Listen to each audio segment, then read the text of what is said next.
As reações químicas fazem parte do nosso cotidiano. O gás do fogão queimando, a comida apodrecendo, a palha de aço enferrujada são alguns exemplos. Para que uma reação ocorra, é preciso que duas substâncias, dois reagentes, entrem em contato. Só assim haverá o rearranjo dos átomos e, com isso, a formação de um novo produto. Agora nós vamos ver quais são os fatores que influenciam na rapidez de uma reação química. Assim, nós poderemos retardar ou acelerar essas reações. Mas, na verdade, nós já fazemos isso no nosso dia a dia e nem percebemos. Por exemplo, quando nós colocamos frutas e legumes dentro de uma geladeira para que eles não apodreçam, o que nós estamos fazendo? Nós estamos retardando uma reação química. Quando nós estamos fazendo um churrasco, nós abanamos o fogo para aumentar as chamas, o que nós estamos fazendo? Nós estamos acelerando. Mas como isso acontece? Quais são os fatores que realmente influenciam na rapidez de uma reação química? Estamos aqui no laboratório de Química com o professor Gustavo Cruz, que vai explicar para a gente quais são os fatores que realmente influenciam na rapidez das reações químicas. Existem vários fatores que influenciam na rapidez das reações químicas. Um deles é a concentração dos reagentes. Como no exemplo que a gente viu, de abanar a brasa de uma churrasqueira. Quando a gente faz isso, a gente aumenta a concentração de oxigênio disponível para que a reação de combustão aconteça. Dessa forma, a reação ocorre mais rapidamente e a gente vê isso com aumento nas chamas. De forma geral, quanto maior é a concentração dos reagentes, maior é a rapidez de uma reação química. Bom, quando os alimentos são guardados na geladeira a 5 graus Celsius, eles demoram até 4 vezes mais para estragar do que na temperatura ambiente. Quando a gente guarda eles em um congelador, esse tempo é ainda maior. Por outro lado, quando a gente usa uma panela de pressão para cozinhar os alimentos, a gente atinge uma temperatura mais alta do que uma panela comum. Por isso que os alimentos cozinham mais rapidamente em uma panela de pressão. Então a regra é, quanto maior é a temperatura, maior é a rapidez de uma reação química. Um outro fator importante quando nós temos um ou mais reagentes no estado sólido é a superfície de contato. Quanto maior a superfície de contato entre os reagentes, maior é a rapidez de uma reação química. Estamos aqui numa marcenaria e vamos conversar com um especialista em segurança, o Sr. Sérgio Secarelli, para a gente entender melhor essa relação entre superfície de contato e a rapidez das reações químicas, que tem tudo a ver com segurança, né, Sérgio? Claro. Certos elementos na maneira estável de uso comum, em casa, na garagem, etc., não podem causar um grande malefício. E vamos mostrar o outro lado do mesmo elemento que, de maneira diferente, como, por exemplo, o tronco e a serragem, podem causar grandes incêndios, grandes explosões. Quando colocamos um maçarico nessa temperatura, o tronco fica queimado, preto, né? A casca fica fumegando, com alguns pontos queimando das partes mais finas dessa casca. E nós fazemos isso quando retiramos a ponta do maçarico, ele volta praticamente ao estado anterior. Então isso é uma reação lenta, né, Sr. Sérgio? Lenta, uma reação bem lenta e bem controlada no nosso caso. Bom, então agora vamos partir para a serragem, né, Sr. Sérgio? Isso. Nós temos a serragem, que é o mesmo material do tronco, só que partilhada de tal maneira que virou praticamente pó. Então veja, o mesmo material em estado diferente, olha o que ele pode produzir. Ou seja, uma reação muito mais rápida. Muito mais rápida.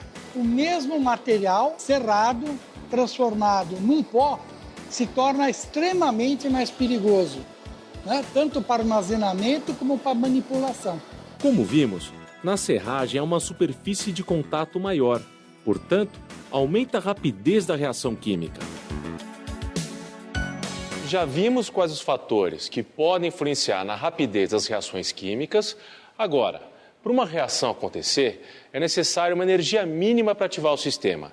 E o nome dessa energia é energia de ativação. A gente tem que entender que nem todas as colisões entre as moléculas dos reagentes são eficazes. Para que os produtos sejam formados, é necessário que essa colisão ocorra em uma orientação favorável.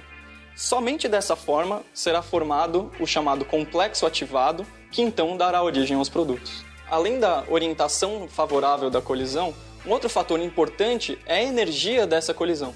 Como a gente pode ver aqui nesse gráfico, existe uma barreira de energia, que é a energia do complexo ativado. Somente se a colisão tiver uma energia igual ou maior do que essa barreira é que a reação vai acontecer.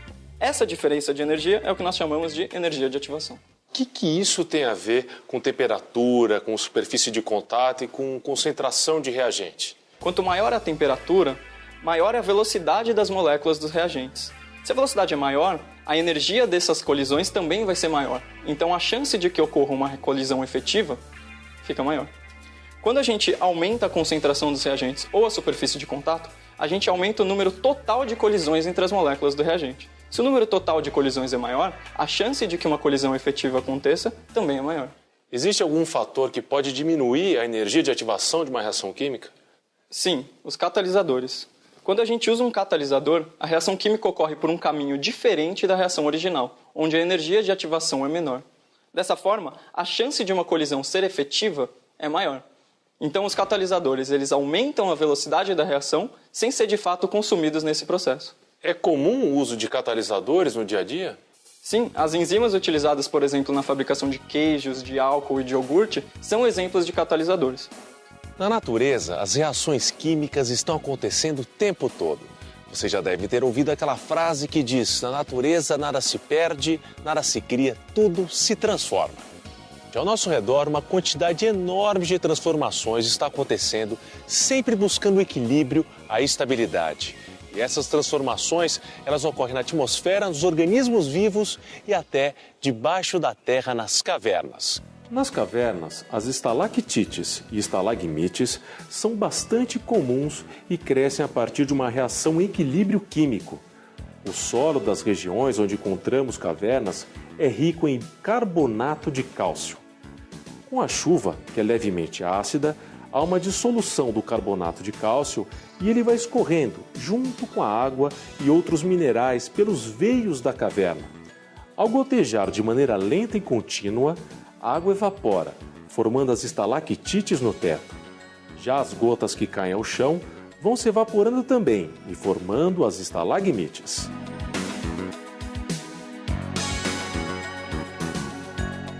Quando a gente tem o gás carbônico entrando em contato da água, eles reagem formando uma solução rica em íons bicarbonato.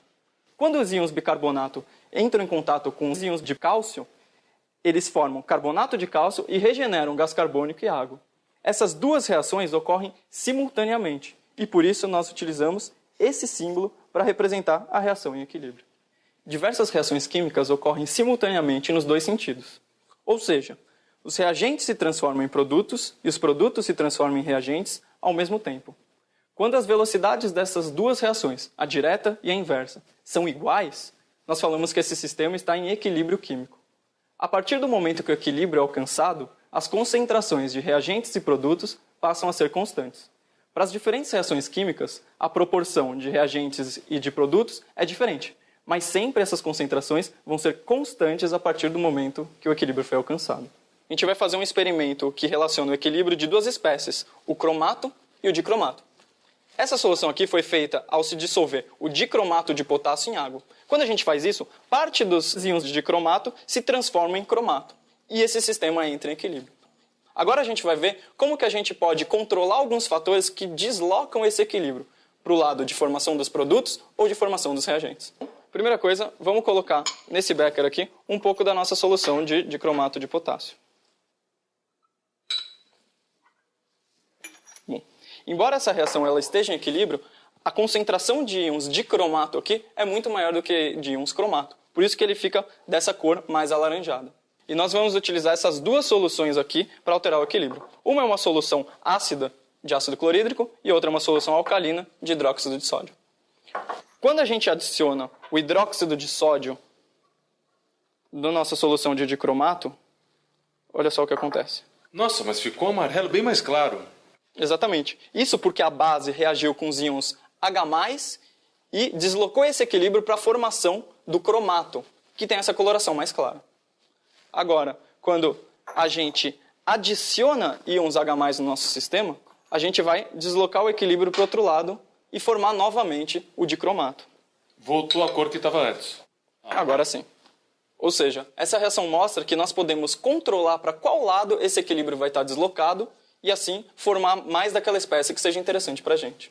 Nossa, impressionante perceber como a química está na vida da gente e a gente nem dá conta. E essa é a maior beleza da química.